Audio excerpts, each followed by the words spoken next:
बेवफा एक तरफा प्यार करने वाली कहानी। इस टू मच यार, लड़के कितने चीप, आई मीन कितने टपोरी होते। कमरे में घुसते ही सीमा ने बैग पटकते हुए झंझोल स्वर में कहा तो मैं चौंक पड़ी। क्या हुआ यार, कोई बात है क्या? ऐसे क्यों कह रही है?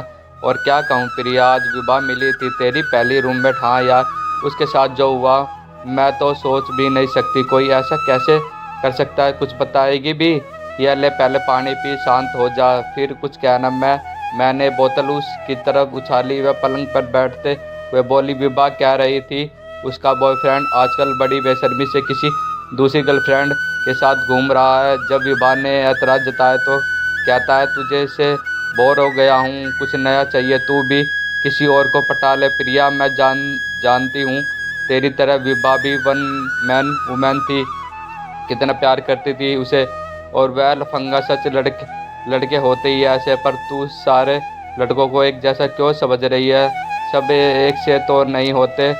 मैंने जिसे कि सब एक एक से होते हैं। लड़कों के लिए प्यार सिर्फ टाइम पास है, वह इसे गंभीरता से नहीं लेते, बस मस्ती की ओर आगे बढ़ गए। पर लड़कियां दिल से प्यार करती है। अब तुझे ही ले उस लड़के पर अपनी ज़िंदगी कुर्बान किए बैठी है, जिस लफंगे को यह भी नहीं पता कि तू उसे कितना प्यार करती है। उसने तो आराम से शादी कर ली और ज़िंदगी के मज़े ले रहा, पर तू आज तक खुद को शादी के लिए तैयार नहीं कर पाई। आज तक अकेलेपन का दर्द सह रही है, और एक और वह है जिसकी ज़िंदगी में तू नहीं कोई और है। आखिर ऐसी कुर्बानी किस काम की?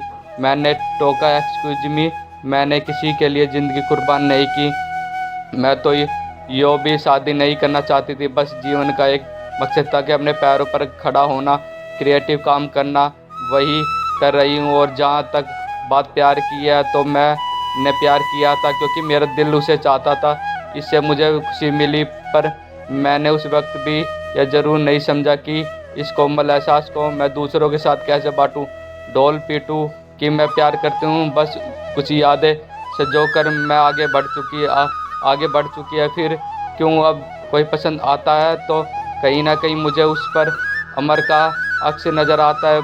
बोल है कि ये नहीं है, इट्स माई प्रॉब्लम। यार, इसमें अमर की क्या गलती है? मैंने तो उसे कभी नहीं कहा कि मैं तुमसे प्यार कर, तू शादी करना चाहती हूँ। हम दोनों ने अपना अलग जगह ढूंढ ली। अब सोच, फिजिकल रिलेशनशिप की बात दूर, तूने कभी उसके साथ रोमांस भी नहीं किया और आज तक उसके प्रति वफादार है, जबकि वह तूने ही कहा था कि वह कॉलेज की कई लड़कियों के साथ फ्लर्ट करता है। क्या पता आज भी कर रहा हो, घर में बीवी और बाहर। प्लीज़ सीमा, वह क्या कर रहा है मुझे इससे कोई दिलचस्पी नहीं है, लेकिन देख उसके बारे में उल्टा सीधा मत कहना। हाँ, ऐसा क्या करने में तुझे तकलीफ जो होती है तो देख ले, यह लड़की का प्यार। और लड़के, तौबा, मैं आज़ाद को भी अच्छी तरह पहचानती हूँ। हर तीसरे लड़के में अपनी गर्लफ्रेंड ढूंढता है, वह तो मैंने लगाम कस रखी है, वरना मैं हंस पड़ी। सीमा भी कभी कभी बड़ी मज़ेदार बातें करती है। चल अब नहाने धोने दे और जल्दी से फ्रेश होकर आज डिनर में मटर पनीर और दाल मखनी है, तेरी मनपसंद। मुस्कुराते हुए सीमा चली गई तो मैं ख्यालों में खो गई। बंद आंखों के आगे फिर से अमर की मुस्कुराहट आंखें आ गई। मैंने उसे एक बार कहा था तुम हंसते हो तो तुम्हारी आंखें भी हंसती है। वह हंस पड़ा और कहने लगा, तुमने ही कही यह बात और किसी ने तो शायद मुझे इतना ध्यान से कभी नहीं देखा। सच प्यार को शब्दों में डालना कठिन होता है, यह तो एहसास है जो सिर्फ महसूस किया जा सकता है। इस खूबसूरत एहसास ने 2 साल तक मुझे भी हमने रेशमी पहलू में कैद कर रखा था। कॉलेज जाती तो बस अमर को एक नज़र देखने के लिए। स्मार्ट हैंडसम अमर को अपनी तरफ देखते ही मेरे अंदाज एक अजीब सी शीरन होती, और अक्सर जब मेरे करीब आता तो गुनगुनाने लगता, मुझसे बातें करता तो उसकी आवाज़ में कंपन सी महसूस होती। उसकी आंखें हर वक्त मुझे से कुछ कहती थी जिसे मेरा दिल समझता था, पर दिमाग कहता था कि यह सच नहीं है। वह मुझसे प्यार कर ही नहीं सकता। कहाँ मैं सावली सी अपने सिमटी लड़की और कहाँ वह कॉलेज की जान।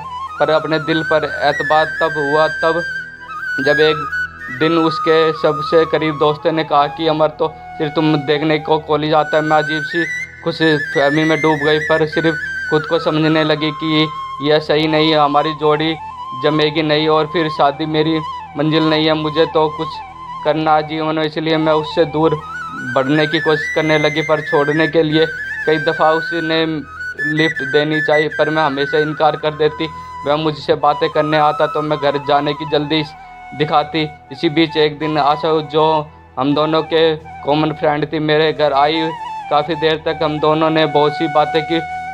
उसने मेरी एल्बम भी देखी जिसमें ग्रुप फोटो में अमर की तस्वीरें सबने ज़्यादा थी। उसने मेरी तरफ से शरारत से देखा तो कहा, लगता है तू कुछ बात। तुम दोनों ने मुस्कुरा कर पड़ी। उस दिन बातचीत से भी उसे एहसास हो गया कि मैं अमर को चाहती हूँ। मुझे यकीन था कि आशा अमर से बात ज़रूर कहेगी, पर मुझे आश्चर्य तब हुआ जब उस दिन के बाद वह मुझसे दूर रहने लगा।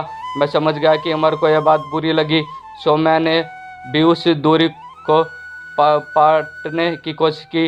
हमारे भी दूरियां बढ़ती गई। अब अमर मुझसे नज़र चुराने लगा। कई कई दिन बीत जाने पर भी वह बात करने की कोशिश नहीं करता। तो मैं कुछ कहती तो शर्ट में जवाब देकर आगे बढ़ जाता, जबकि आशा उसकी दोस्त काफ़ी बढ़ चुकी थी। उसके इस व्यवहार से मुझे बहुत चोट पहुंची।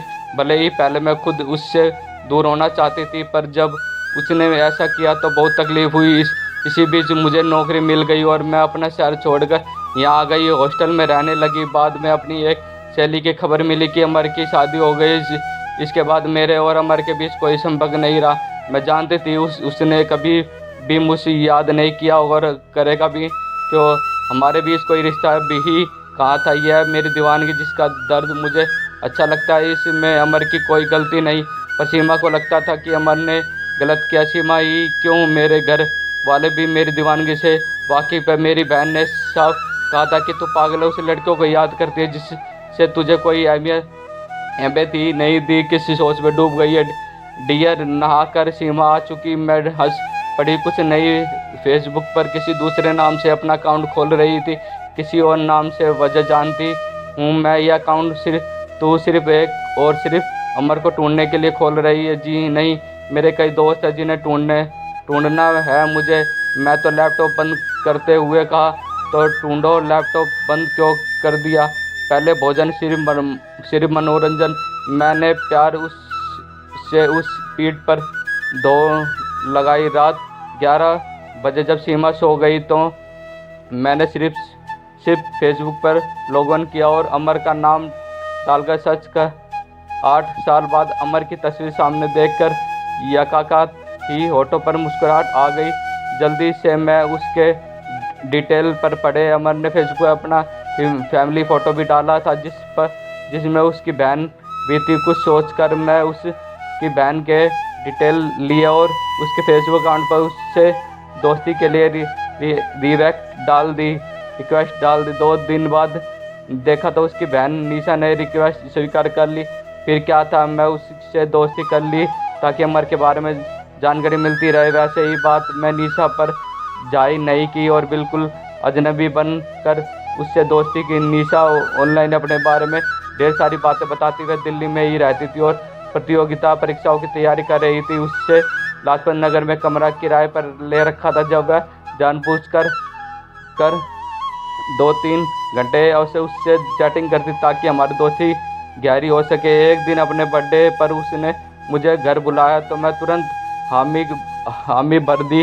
शाम को जब तक उसके घर पहुंची तब तक पार्टी ख़त्म हो चुकी थी और उसके फ्रेंड जा चुके थे। मैं जानबूझ देर से पहुंची ताकि अकेले में उससे बात कर सके।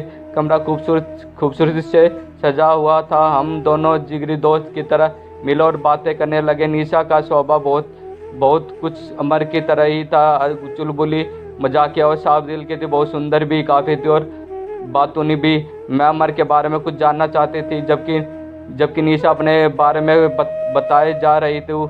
कॉलेज के दोस्तों और वो बॉयफ्रेंड की दास्तान सुनाते मुझे उबासी आ गई। या देख निशा तुरंत चाय बनाने के लिए उठी और अब मैं चुपचाप निशा के कमरे में रखी चीज़ों का दूर से ही जायजा लेने लगी, यह सोच कर कि कहीं तो कोई चीज़ नज़र आए। तभी टेबल पर रखी डायरी पर मेरी नज़र गई तो मैं खुद को रोक नहीं सकी। डायरी के पन्ने पढ़ने लगी तो निशा ने अच्छा संग्रह कर रखा है सोचती हुई मैं डायरी के पन्ने पलटती रही। तभी एक पृष्ठ पर नज़र टिकी गई। बेवफाई कविता थी जिसे मैं पूरा पढ़ गई। मैं ये कविता पढ़ चुक कर भूत सी बन गई। दिमाग ने काम करना बंद कर दिया।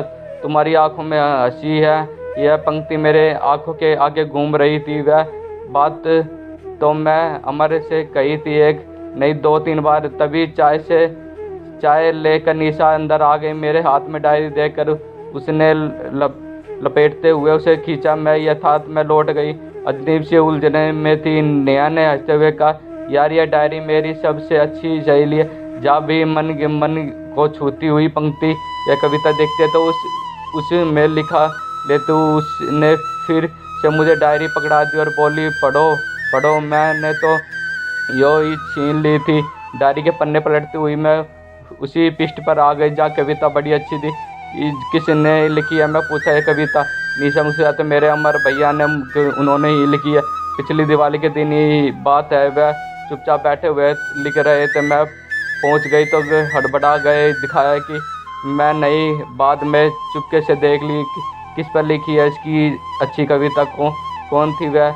मैंने कुरेदा तो कोई कॉलेज में, जहाँ तक मुझे याद है कि प्रियना था उसका भैया। बहुत चाहते थे उसे। पहली दफ़ा उन्होंने किसी को दिल से चाहता, पर उसने भैया का दिल तोड़ दिया। आज तक भैया उसे भूल नहीं सके और शायद कभी ना भूल पाए।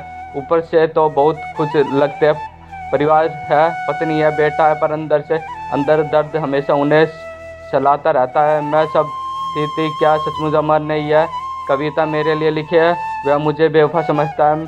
मैंने उसके होठों की मुस्कुराहट छीन ली। हजारों सवाल हथौड़े की तरह मेरे दिमाग पर चोट कर रहे थे। मुझसे निशा के घर और रुक नहीं गया। बहाना बनाकर मैं बाहर आ गई। सड़के पर चलते वक्त भी बस यही वाक्य जहर में आ रहा था, सीने को बेध रहा था। बेवफा मैं बेवफा। तभी भीगी पलकों के बीच मेरे होठों पर हंसी खेल गई। जो भी मेरा प्यार आज तक मेरे सीने में तड़क रहा, वह मुझसे इतना प्यार करता था, तभी तो आज तक भूल नहीं सका। बेवफा के रूप में ही सही, पर मैं अब भी उसके दिलो दिमाग में हूँ। मेरी तड़प बेवजह नहीं, मेरी चाहत बेनाम नहीं। बेवफा बनकर ही सही, अमर ने आज मेरे प्यार को पूर्ण कर दिया था। I love you Amar, and I know you love me too. मैंने खुद से कहा कि मुस्कुरा कर पढ़ी ऐसी कहानियाँ और स्टोरी हम अपने चैनल के माध्यम से आपको रोज़ सुनाते रहेंगे। कृपया करके हमारे चैनल से जुड़े रहने के लिए हमारे चैनल को like, share, comment and subscribe ज़रूर करें। धन्यवाद। आपका दिन सुखमय हो।